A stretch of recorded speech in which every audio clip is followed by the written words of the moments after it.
guys, it's Karen Marchetti. On this dual process, Jodi Robinson and I are working on an applique circles quilt. So grab your printable and let's get started.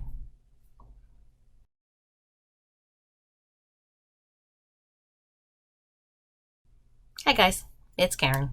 For my simple version, I'm gonna do an all over, an edge to edge. Okay, so if you need to chalk this out, that's fine. You can, chalk out some lines just if you want to stay straight, or you can use your channel locks, whatever works for you. But to draw it, I'm not going to be crazy critical. So what I'm going to do is I'm just going to start here, stitch over, make a circle, stitch over, make a larger circle. And of course, if I were stitching this, I would take much more time in drawing my circles. But I just want them to be real random, like no pattern. So then I'll sneak down and I'll come back and add more. And this is where you can kind of fill in those little spaces where you had larger ones or smaller ones. Or just make them all the same size. That's the best thing about this. It's super easy and you can do whatever you need to do. Whatever makes you happy. If you want all large circles, all small circles. So I'm going to assume that I can get about that far. I'll be able to get this in 2 rolls. So come over here, do another one.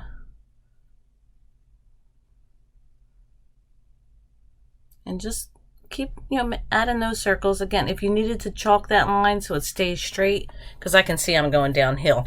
But if you needed to chalk a line to stay straight, you can totally chalk your lines ahead of time before you load the quilt on the frame.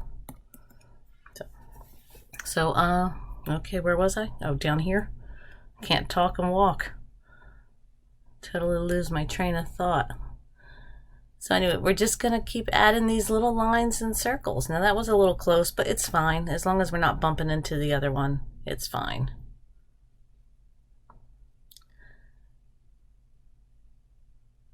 I'll just keep doing this. Okay, so I would have to leave my needle down and I would roll my quilt so I can continue on. There we go. So I'll just keep drawing these out and I'll bring you back at the end.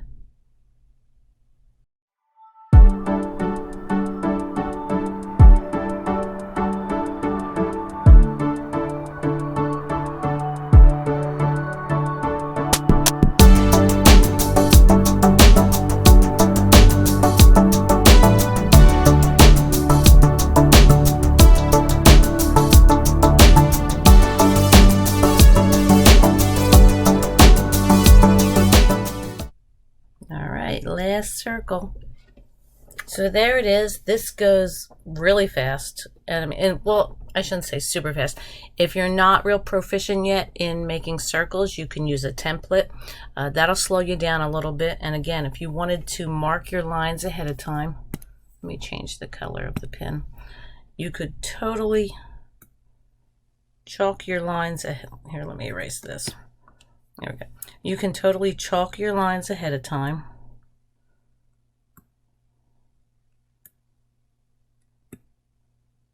So that they're perfectly straight, or you can use your channel locks just to stitch the straight part of the line and then turn it off when you get to the circles. Okay, let me change colors back.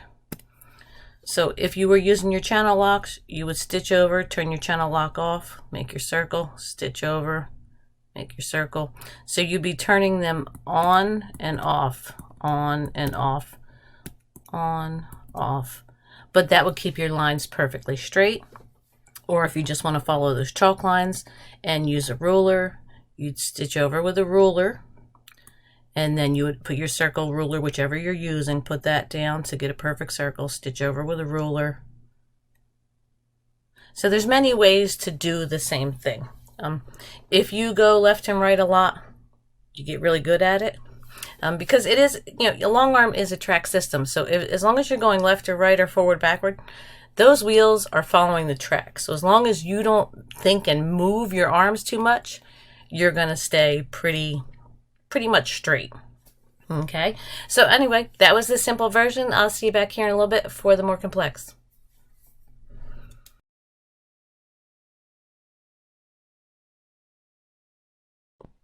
Hi everyone.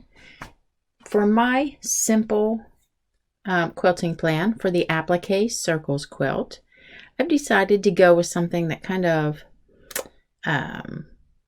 makes the process go a little quicker. We're going to do kind of some freehand feathers, a little bit of fill. The probably hardest part, and I don't want to say it's hard, but is that we are going to want to stitch each of these circles in the ditch. I probably would start that and do that before I fill in the circles. But because I've loaded, I'm going to assume I've loaded it the way we're looking at this quilt. And what I want to do, the first thing I want to do is I want to put some feathers in each of these circles. So because that's what I want to do, I feel that I need to put something around the outside edge here because I want it to be nice and tight on each side so that allows the circles to pop up and be a little forward from the background of the rest of the quilt, because we do have an awful lot of background on this quilt. So you'll see that I've marked these kind of random wavy outlines. The reason I did that is because I'm going to go ahead on my drawing. You will see that I did pebbles. For the drawing part, I'm just going to do some little scribbly quilting because it will go faster for the drawing. But any fill that you like, you could meander, maybe you like to do swirls, anything that's a nice tight fill, because the goal is to press this area outside the circles down. The reason I like, you could go along and do, if you let's say I perfectly outline this, which it probably won't be me drawing it either, like this, and then added our fill in here, it would be really uniform and not look flowing. I hope that makes sense. So I like to mark this random wavy kind of line. And then when I do my fill, now those lines would just be marked. I'm never going to stitch those. That's just so I know where to put my fill. And I would just start doing the fill, and like I said, I'm just going to kind of do this scribbly thing because it'll go faster. Here and there, you're going to notice I go over that marked line. Some places I stay in it. Some places I go out a little bit. And what that does is it makes it not look like such a straight line of the fill. It gives it, it just looks more random. And then when we do our feathers around the rest of it, it will look better. It won't like they're not going up to this abrasive harsh line of fill. So I would go ahead and work my way over here with the fill. At this point, I might actually stitch some of this in the ditch, these circles on the outside, because I'm already there. And then I come down the bottom here and go ahead and fill in this part, doing the same thing, kind of filling in that area that I've marked here and there, going beyond it. Once that line is gone, no one will know it was there, that you used it as a guide. Oh, went into my circle a little bit there.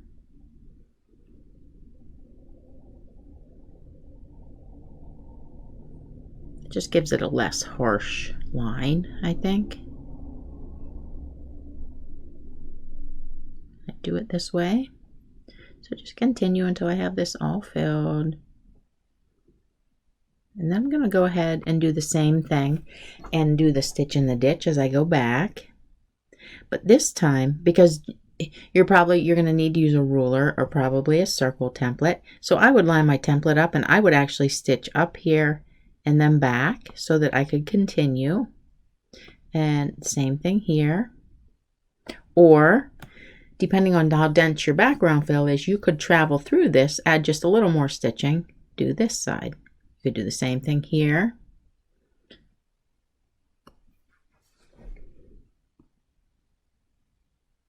Here, we could travel through, and here. Now that part's done, and I'm going to go ahead and do the top section before I advance the quilt. And what I did in the top, because I want to put feathers in the circles, is I want to add just some random free-form feathers. And the way I like to do that is to mark this big open meander, just like that. And then I'm going to come back. You don't even have to stitch that line if you don't want to.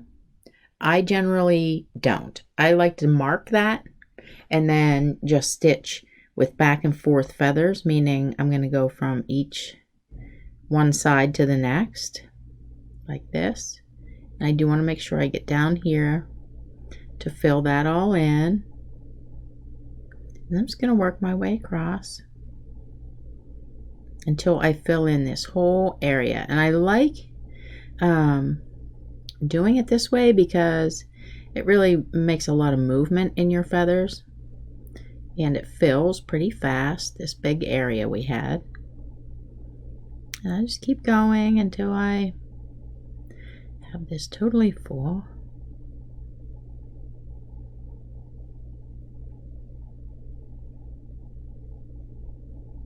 And I think it's nice too because it also makes them be all different shapes and sizes, the feathers. So you get that randomness to it.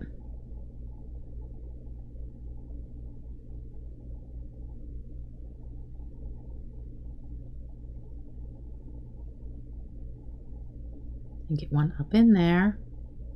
Make sure we fill in that whole area. Whoop. And then of course go out to that fill.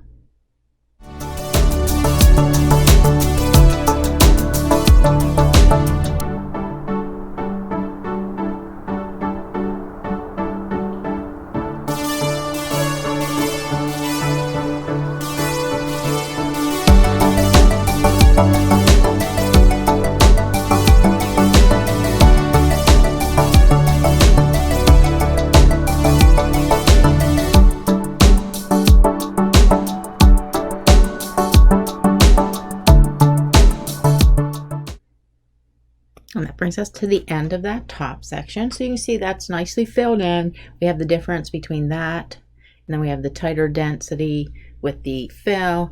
And now we're to the circles. So for the circles, what I did was just placed a random feather curvy line, I guess, for a spine. We've already stitched them in the ditch, and yes, you will have to stop and start for each one probably. And so as you could see on the drawing, I just truly drew a random spine, and I just made a point to make them go all different directions in each circle, nice and easy. Then I would obviously tie off up in maybe this one, do it that way, stitch my feathers.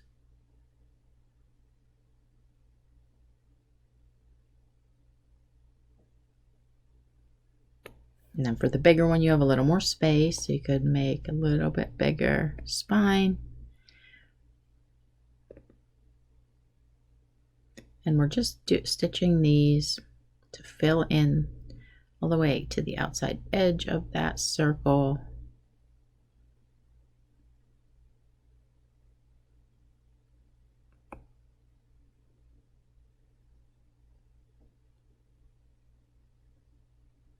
And you just continue doing this for each of the circles.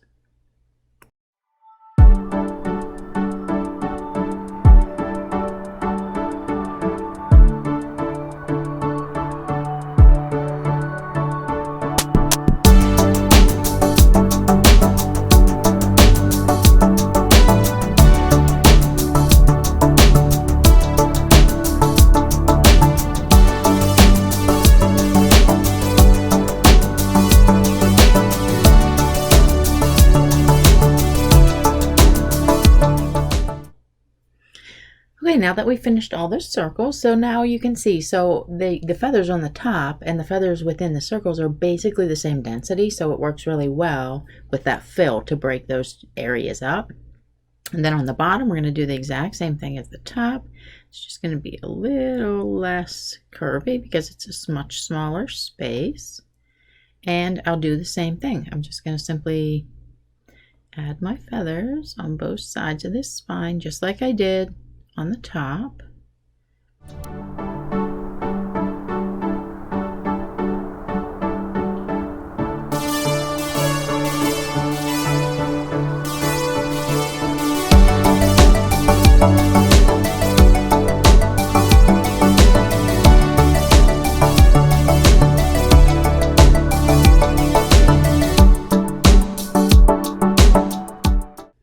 Okay, and that brings us to the end of this quilt. So I hope that you like this design plan. It's a little wobbly, so hard to draw on the computer. But, you know, and if you look at this, you can see how easy it would be to maybe replace the feathers with leaves. Another great idea would be if you did replace the feathers with leaves, maybe instead of doing leaves in the circles, you could add some different sized flowers to fill up each circle. So I will be back with my more complex quilting plan.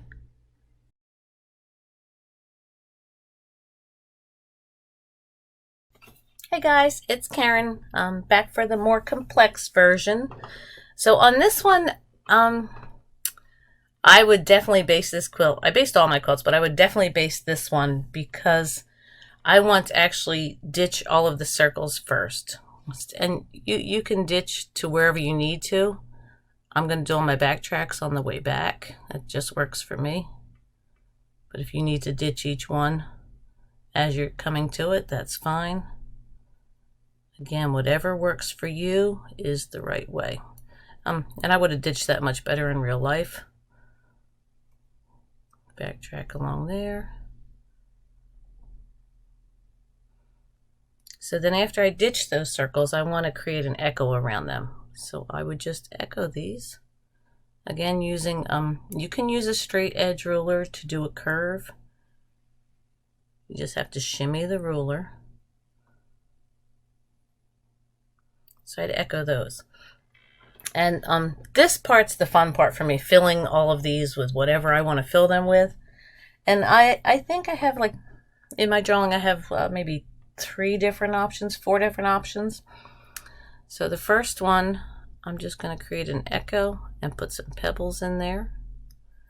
And of course with this, there's lots of tying on and tying off. There's not a lot on this that's super continuous, but that's kind of what makes it really a cool design. So I'm just going to go back and forth and make some straight lines left and right. And again, it's yours. You can fill these with whatever you want to fill them with. I would have to use a circle ruler here to get that same kind of shape, but then I'd fill that with some circles. And these are probably bigger than pebbles. They're some just random size circles. But if you vary the sizes, you'll get a lot more visual interest. So on this one, and you can go ahead and mark these circles ahead of time so that they're centered and perfectly drawn. Or you can put your own design in there, whichever you prefer. Fill that. So in this bigger one, I did a bunch of little circles, well, smaller circles filled with little circles, and I thought that was really cool. You can put whatever you want, but this, I like this because it adds lots of texture. And as quilters, we want to see that texture. And I just do them real random. Whatever needs filling gets another circle. So I might put one peeking out from behind that one. And that's another thing to make your quilting really pop. If you make your designs go behind other designs like this one just right here, it's peeking behind this circle. So that really adds more depth. Okay, so let me add some more of these circles. I'm getting real messy with my drawing, but that you get the idea. That's why we give you a nice real clean drawing, not necessarily our messy ones. So just add a bunch of little circles in a circle in a circle. All right. Pretty much done that one. So again, this one, I'll probably repeat what I did over here, just with the circles on the inside. And you'll know if there's not enough quilting, like your applique will be a little, I call it bonchy. You'll see it moves a little bit. That would need more quilting. So in this one, I'll repeat this one. Just go around, back with some pearls.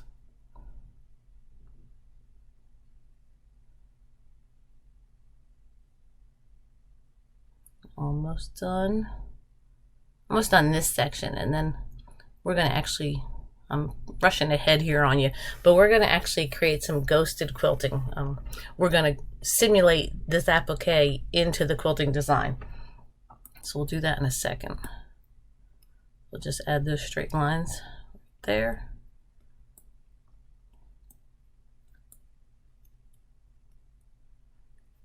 And then the last one, I just want to add a bunch of just, you know, straight lines. And I know these are not straight. I can't draw straight. And I'm going to make a wider spot and add some pearls. Just going, you know, horizontal, just for some visual interest. And again, that one's pretty far to the back. Oh, I forgot my pearls. So that does, it pushes that part of the design even more back. More back, is that a word? Further back? There we go. So remember I said about ghosting. I'm gonna roll back up here, and I'm just gonna draw some circles, kind of to simulate the applique. Let me draw one here because I don't want them all behind the others. Put another one here, and of course I would have chalked this out first. Can I erase part of a line? Let's see. Nope, it's going to erase the whole thing. Ah, oh well. So, there we go. I just want to, just, you know, some circles like that. And you can plan them out a little better than that. And then we would then do the same as we did in the appliques. We do the echo around them on both sides. Whoops. We don't have to ditch them because we stitched them. And then fill these, you know, similar to whatever our design was in the other circles. Okay, so I'll finish filling these in and I'll bring you back.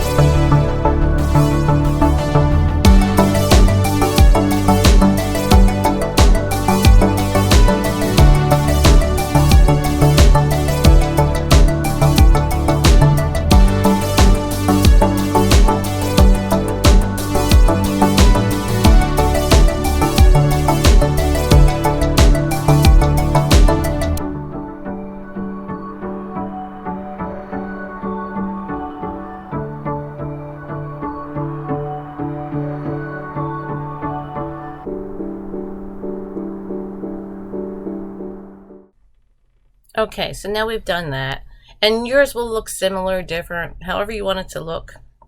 But now we have to work on the background. And part of the reason why I like this ghosted quilting is because it breaks up the amount of background that we have to do. And I want vertical lines, so if I didn't put quilting in this area, I may well have had to turn this quilt and use my channel locks. But because we broke up the sections smaller, now I can just use a ruler and go back and do my straight lines. So sometimes we add quilting to make our life easier for something that we're not super good at. Like I hate turning quilts. So I'd rather add a section of quilting so that I can use a ruler. And again, I shouldn't say that because you couldn't use your channel locks for this as well. You'd put your channel lock on here, stitch up, take it off, stitch over, put it on, stitch down. So you can use your channel locks for that as well. But I'm faster with the ruler than I am with clicking on my channel locks. Okay, so I would just fill all that over, stitch down to here and come back and fill this section with the background. Of course, it would be much straighter than what I'm drawing. And because this is pretty large, I'd probably, a pretty large area, I'd probably do about 1 inch wide, maybe ½ inch. I don't, it depends how big the quilt was, but 1 inch would be a nice background for this.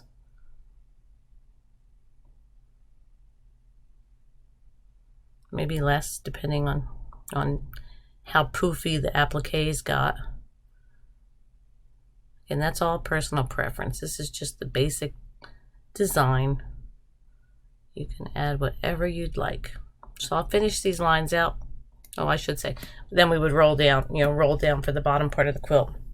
And I'll finish these lines out and bring you back.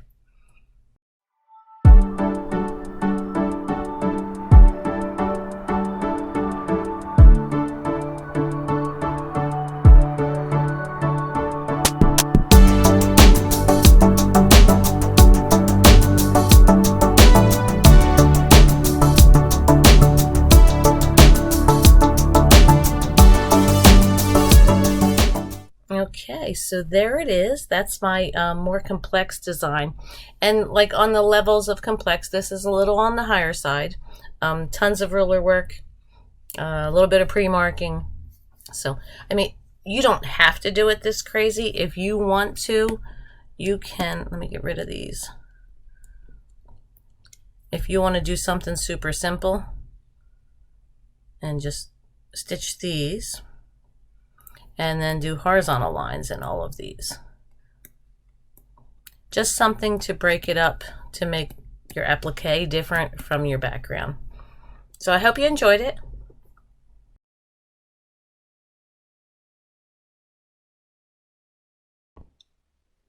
Hi everyone, it's Jodi again. Now we're going to do a little bit more complex design idea for this Applique Circles quilt.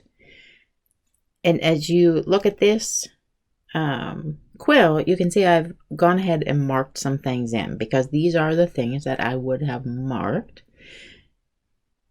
As we did in the simpler version, we have a lot of background here. And so I decided I want to break this up a little bit. And we're going to use some rulers, and probably you would want to use some circle templates. And I did mark in because it's just going to make it easier to put some markings in there. And I've added these dotted lines where I've divided up the background so it looks like it runs behind into some separate sections. As well as I went ahead and marked in my circles, wobbly as they may be. They would be straight if you used a template. And you also might notice these little X's I put. That is to remind myself that those areas with the X are what I'm going to fill. I'm just going to use some little loops in there. You could use any fill you like. My background areas, I'm going to fill with straight lines in different orientations. So like some will be vertical, some will be horizontal, some will be on the diagonal. That's just what I'm going to do. You could also divide this up and maybe you choose a couple of background fills to alternate in these background sections. That's entirely up to you.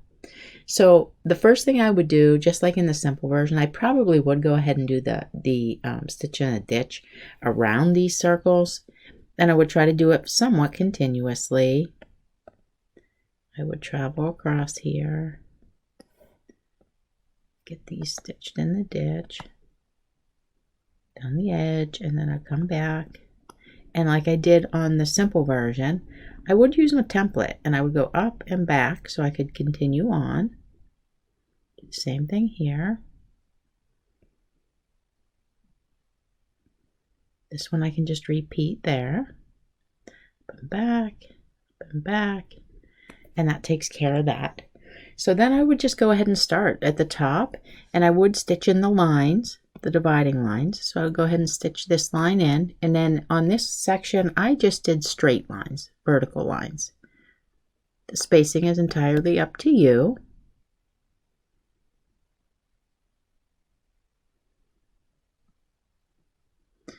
Then I would go over to this next section, stitch in the lines.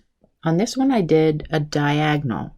So I usually will just start in the corner, and I just need one line because then essentially I'm just echoing this as I go.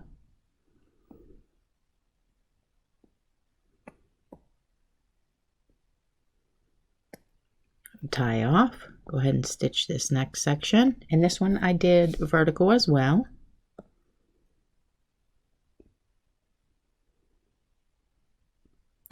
Over, stitch in this next dividing line. And this one I did horizontally, so I would go ahead and start here.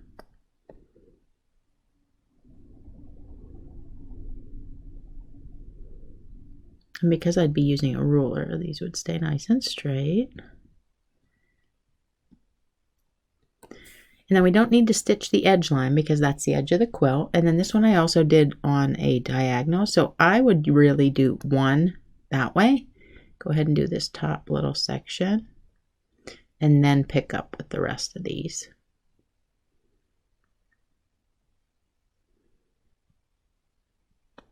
I'd tie off, and then I'm going to go ahead and advance the quilt a little bit so that I know I can do the circles and the bottom. And I would probably go ahead and do this bottom stitching first, and I'm just going to simply repeat what I already did on the top because of course we want it to look like it passes through, and you want to make sure that you're using the same spacing so that they appear to line up. See, now in here it gets a little tricky because you're going to want to make sure that you get that part that was coming through the circles. I would backtrack. You could tie off. I like to try not to. Tie off. We're going to do the same thing over here. Go ahead and stitch this line. Now, this one is a diagonal, so what I would do is go ahead and make sure that I would line probably a piecing ruler up just to make sure that I'm starting off on the right angle down here.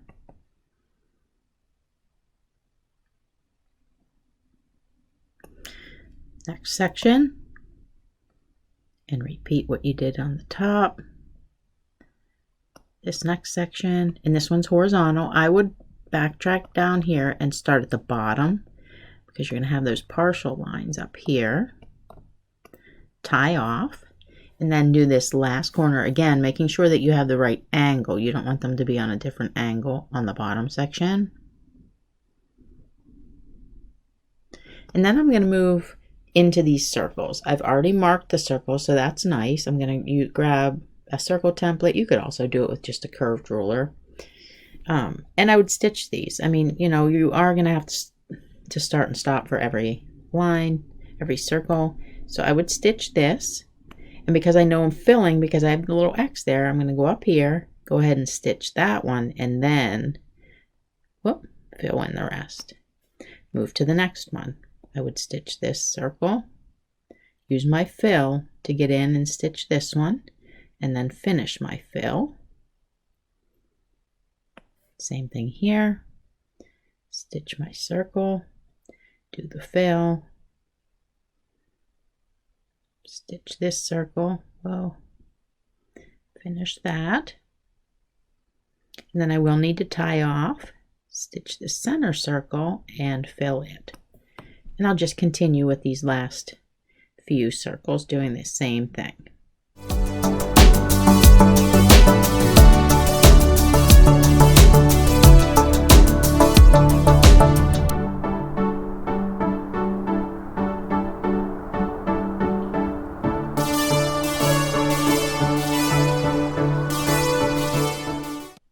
And that completes the quilting plan. So I hope you guys like this, and I'll see you next time. Bye.